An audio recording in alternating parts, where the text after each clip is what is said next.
People may hear your words, but they feel your attitude.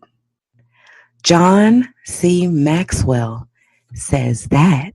Hi, my name is Symphony, and you're listening to Parenting Confident Kids with your host and my mommy, Tamika Anderson. Welcome back to Parenting Confident Kids podcast, your guide to raising your children to be happy and excel in life. Think of this podcast as a guide to use from time to time whenever you need some encouragement on this parenting path. Are you ready? Okay, grab the kiddos and let's learn how to parent confident kids. All right, this is a bonus episode, and we'll be discussing lessons learned from John Maxwell. If you remember, I told you after every 8 episode run, I will share with you lessons that I've learned from some of the greats.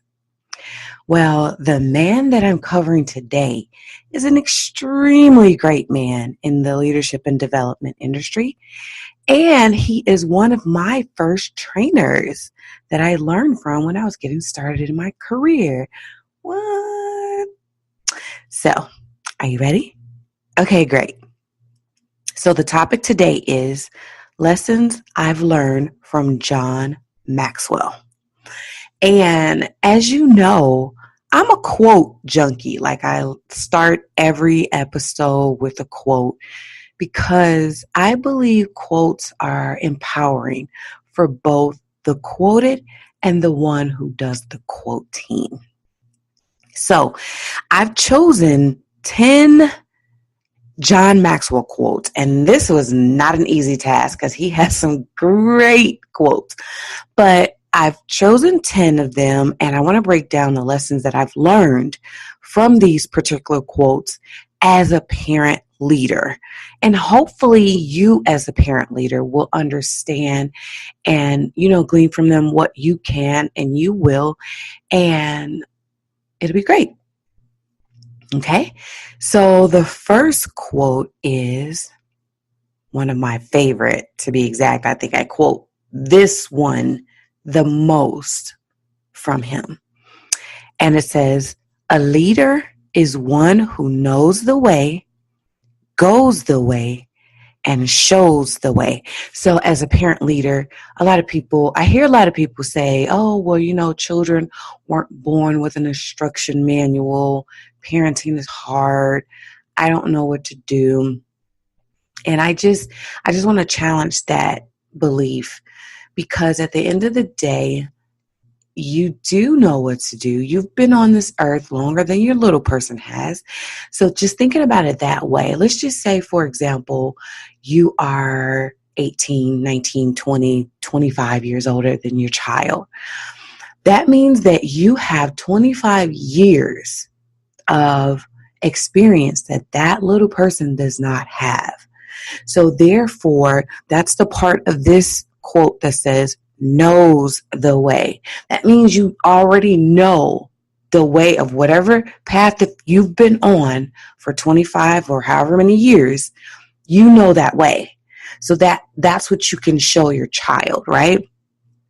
Then it says goes the way. Not only do you know it, but you actually do it, right? You do it. I remember growing up, I used to hear, and if you're my client or you've been in any of my programs, I'm adamant about this statement. I grew up in the era of do as I say, not as I do. Newsflash, children do not, and I repeat, they do not do as you say, they do as you do. So as a parent leader, going the way is the way to go. Whatever way you go, they're going to go. And then the last part of that quote is shows the way. So you're going that way and you're showing them how to go. Like my 22-year-old, I have conversations with her and I break them down into metaphors. Like, hey, listen, this is the reason why I'm explaining this to you, because I've been down that street. I understand that there is a pothole all down that street. There are potholes all down the street. So this is the reason why I'm telling you, don't go down that street, right? So you know the way, you go the way, and you show the way as a parent leader. So huge. That was like one of the best lessons that I've learned from John Maxwell. The next quote is, there are two kinds of pride, both good and bad. Good pride represents our dignity and self-respect. Bad pride is the deadly sin of superiority that reeks of conceit and arrogance. Ooh, this is another one of my favorite. So there, like it says, good and bad. Teaching your child to be proud of who they are as a person is what confidence is truly about. That means, let's just say you have a child who loves spaghetti. Okay, let's just say your child loves spaghetti. So you don't say, oh, you're a bad child because you love spaghetti. No, you say, you are whatever that child is. Let's just say you have brown hair and you may have brown eyes. So you're a brown hair, brown-eyed boy who loves spaghetti. That's okay. That's who you are. That's what you like. So that's a good kind of pride. Or something like, you are a good friend to your friends. You know, you think about them, you help them out, you want to do nice and kind things for them. That's a good kind of pride, to say you're proud to be a good friend. And the bad type of pride is pretty much like it's saying about arrogance, teaching your child that they're better than someone else. That is not the way to go. That, as a matter of fact, that is the exact opposite of confidence. Confidence says, and you guys know that I quote this all the time too. Confidence says, I am no better than you. However, you are no better than me. But when you have that kind of pride where you're superior to someone else, that's when there's no bueno. All right. The next quote is, a man must be big enough to admit his mistakes, smart enough to profit from them, and strong enough to correct them. This is huge as a parent leader. And for me, like those of you who know my story, knowing that I grew up in the foster care system, I did not want to perpetuate that same cycle. So therefore, I knew that my surrounding, the things that I was comfortable with, the people that were responsible for me as a child could not teach me what I wanted to learn. And I wanted to learn how to be a great mom. I did not have that example. So I had to go outside of everything I knew. I had to search and seek out people, John Maxwell being one of them, to help me learn how to be a better person, right? Because I had to reprogram my brain and everything that I learned and all the mistakes that I had made due to what I knew. So I was big enough to admit my mistakes of when I first started this parenting thing. I was no good at it. No good. Like literally sitting, I never forget, laying in the bed, just crying. I had 2 kids at this time and they were younger. And just crying like, what is this parenting thing about? And just admitting that I was making mistakes because I didn't know. You don't know what you don't know, right? So then once I started learning about it, I was smart enough to say, hey, I want to help other parents that may feel overwhelmed or frustrated or feel like, oh my God, I did not have an example of what this good parenting thing is supposed to look like. So that's exactly what I did. I, found ways and designed programs to teach parents how to, really raise children who excel and be happy. And yeah, I make money from it. and strong enough to correct them. So I was strong enough to correct my mistakes first. Big enough to admit it, strong enough to correct them after admitting them, and then smart enough to profit from them. So as a parent leader, those are the three areas that I always tell my parents about. When you do that, oh my goodness, you just have so much joy. Like I literally enjoy, my clients and doing the podcast and any training sessions or speaking engagements that I do. People will tell you when they meet me, they're just like, oh my God, you're just like a ball of just joy and energy. And it's seriously because I enjoy everything that I do. And helping parents to raise happy kids who excel in life is something I really enjoy doing because I was not that parent when I first started, right? So yeah. The next quote, you hear the first part of this quote a lot, I'm quite sure. Teamwork makes the dream work, but a vision becomes a nightmare when the leader has a big dream and a bad team. So how does this relate to parent leadership? Easy. All right. So if you think of your family, you are a team. Now, I know what you're saying. Probably not now. You're mad at them and like, nuh-uh. They don't listen to nothing I say. They get on my nerve. I need some me time. No. How is this a team? Hear me out. You are a team, right? Remember the first part of this quote says teamwork makes the dream work because it does. When you use teamwork to your advantage, your dream for your family works absolutely like clockwork. It was so funny because my 22-year-old, me and her often have conversations and she loves hanging out with me. I love hanging out with her as well too. And we were having a conversation and she says to me, she just hugs me and says, Mom, I really love you. And I was like, oh, thank you. I love you too. But what prompted this? And she was just like, I was just thinking, I was having a conversation with one of my friends and one of my friends was just like, I wish your mom was my mom. And she was just like, why did you say that? Why do you wish your mom was my mom? She's just like, well, because it just seems like you guys never argue or anything. So my daughter was like, honey, yes, we do. She was like, but you guys seem always so calm and stuff.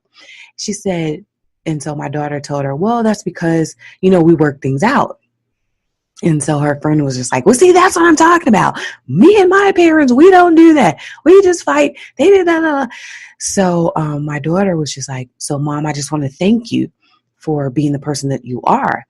Because if I'm wrong as the parent leader, I will go to my kids and say, I apologize. I was wrong. And I think that that's where a lot of parents get hung up and caught up on that. They feel like a leader should not apologize to their subordinates or children in this case. But that's absolutely not true. We're all human. We make mistakes. So apology is always necessary.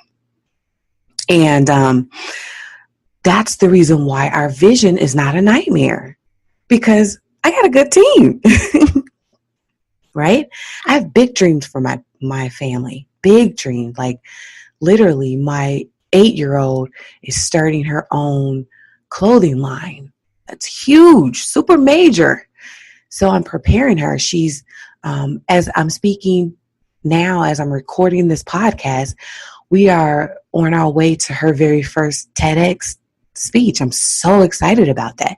She's a TEDx speaker and I'm preparing her for that and coaching her through that. And she's starting a clothing line. So our family vision is to start businesses that we're passionate about. She's passionate about dancing and fashion.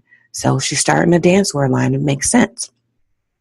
So I have a great team, as you can see, but it comes from teamwork. As a parent leader, teamwork is huge, major, major, major. All right. The next quote is, a word of encouragement from a teacher to a child can change a life. A word of encouragement from a spouse can save a marriage. A word of encouragement from a leader can inspire a person to reach their potential. So here's another one that's as huge as a parent leader. As you also know, I'm always talking about helping your child to reach their potential, right? Tapping into the unlocked potential of your child. How do you do that? Well, you have to know the balance of encouraging them, not enabling. There's a totally different thing.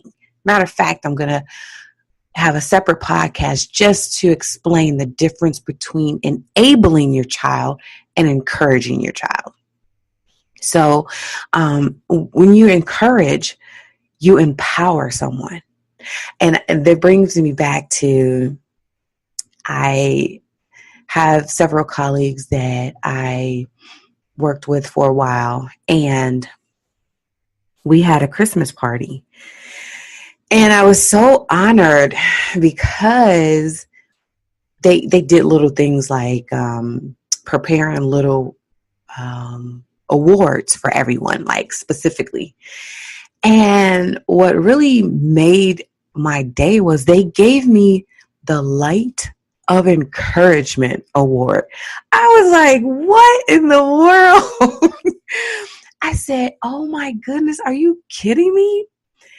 To be known as someone who encourages other people, that is so huge. I didn't think that that's how people saw me, because I don't enable people. Like if you are doing wrong, I'm going to be the one to tell you. I'm not going to, sugarcoat anything and say, oh, it's okay. No, it's not okay.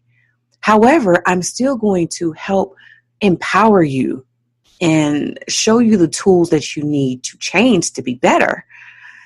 But being someone, especially a parent leader, who encourages your children to excel is huge, really, really huge. So that's something that you definitely want to understand the importance of and practice daily.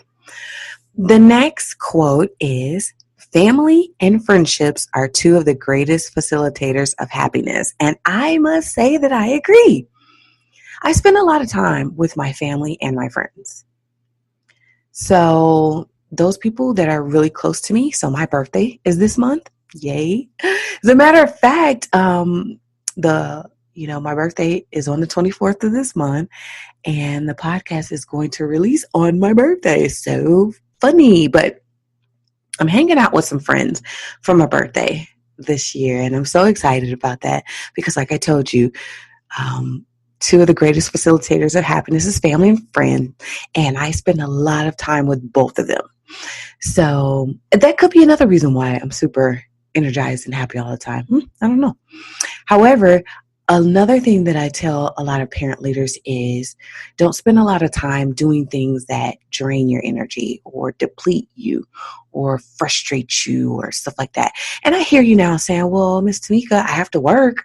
I don't necessarily like my job, but I have to work. And to that, I'll challenge you and say this.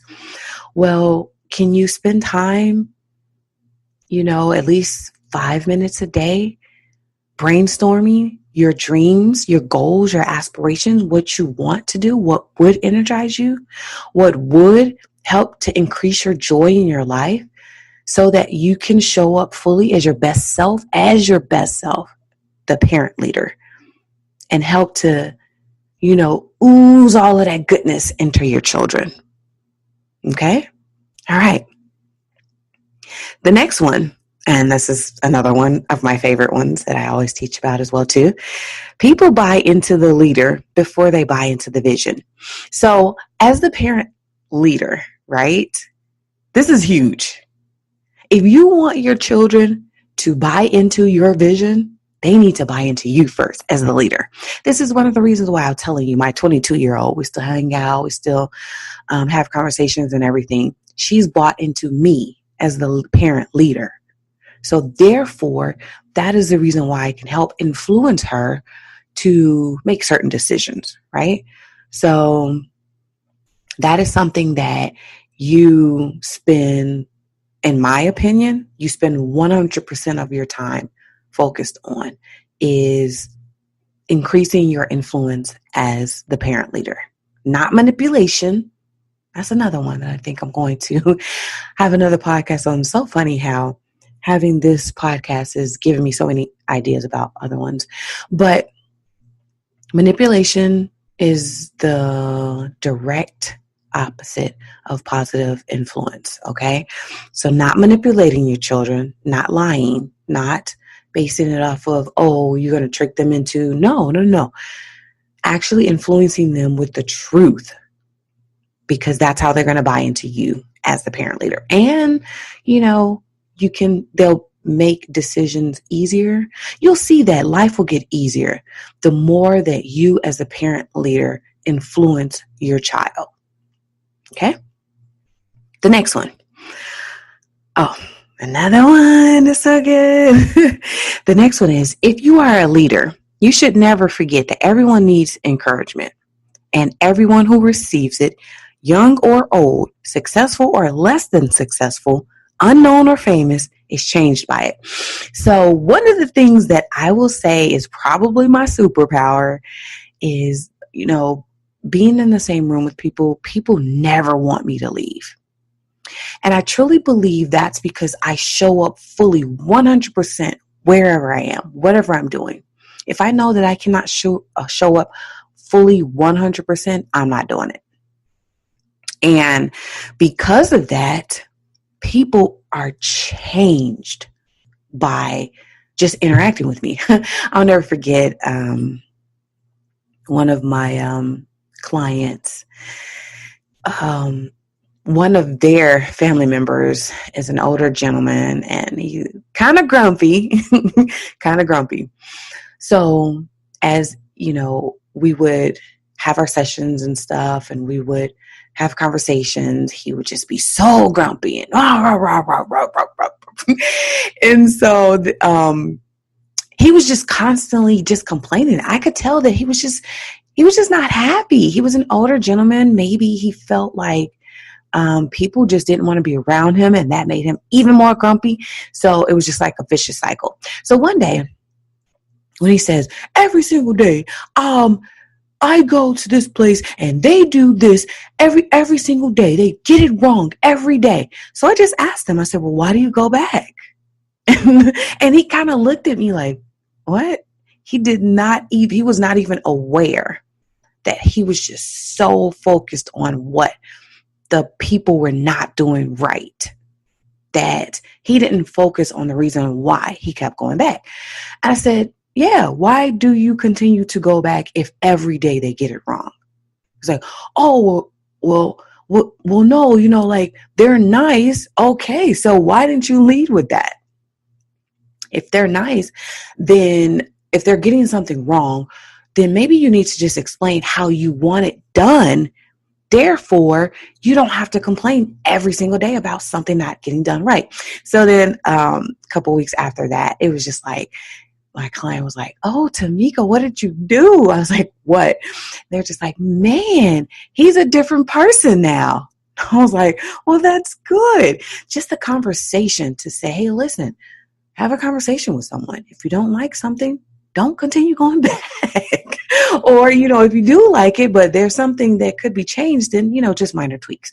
So being a leader, encouraging people, you help to change their lives. So you want to change your child's life? Encouragement. Not enablement. Remember, totally different things. Encouragement.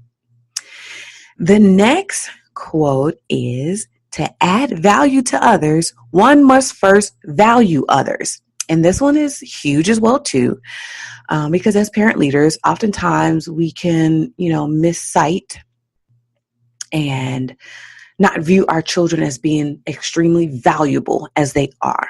I'll never forget, like I told you, I've been a single parent for over 22 years now. Even when I was married, I was still a single parent, but I digress.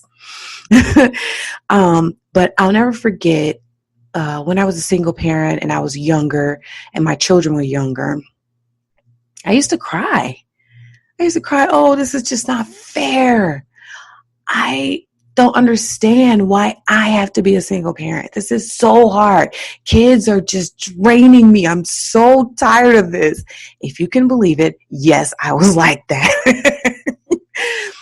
So I didn't value my children. I'll never forget when I laid in the bed and I was just really praying. And I said, God, I don't understand this. Why? Why do I have to be a single mom? Why is this so hard for me? And it was just a revelation, that God began to show me that children are a blessing from Him. They are a blessing. And if I'm frustrated, if I don't see the value of my children, then I need to change some things. I need to change my perspective. So once I really begin to look at it from that way and view that perspective and gain that insight to that revelation, it changed how I parented my children from that point forward. We begin to work together as a team. I valued them as my team members. So instead of viewing them as a burden or a strain or frustration or stress or whatever, I valued them as a team member to say, hey, listen, it's 3 of us in this household. So all 3 of us working together, we're going to make it work. And that is when I begin to add value to my children's life. So huge, such a huge moment. All right. And last, not least, and to wrap it up, the last quote is, leadership is influence. I talk about influence a lot because influence is key. As a parent leader, you have to be able to positively influence your children. If not, it's going to be an uphill battle, long road ahead, all that good jazz, no bueno. Okay, so speaking of influence, I'm super excited. You probably heard it before, but I have a new program called Behavior Hacks Lab, where, I can help you to hack certain behaviors that may be going on with your children that's not really favorable, and I can help you get it done in no time flat. And I want to share this with you. So if you're interested in learning more about how to hack some behaviors and, do it in a positive way while maintaining your sanity, go to my website, www.parentingconfidentkids.com. Click on to the tab that says shop, and Behavior Hacks Lab should be right there. Check it out. Join today, and let's learn how to hack some behaviors in a positive way. All right. You know what time it is. Kids Corner. So we have the lovely Camille, age 5 years old. All right, Camille. Your first question is, at what age is a person an adult? 25. And why do you think so? Because my mommy used to be 25, but now she's 26. Great. Okay, so the next question that you chose is, if you could change one rule that your family has, what would you change? Jumping on the couch. And why would you change that rule? Because every time I jump on the couch, my mom says not to, and I really want to. Okay. All right. So the last question that you chose is, what is something that makes your family special? Me. Oh, I love that answer. So why do you make your family special? Because my family likes to play with me, and they say that all the time. Lovely. That concludes our interview with the lovely Camille. Thank you so much, Camille. Bye. That's all the time for now. Thanks for listening to Parenting Confident Kids, where you learn how to engage your children, empower them, and help them to excel. It would be awesome if you could take a quick moment to leave a review on iTunes. If you'd like your child featured on Kids Corner or have any questions you would like answered on the show, please visit us at www.parentingconfidentkids.com. See you next time.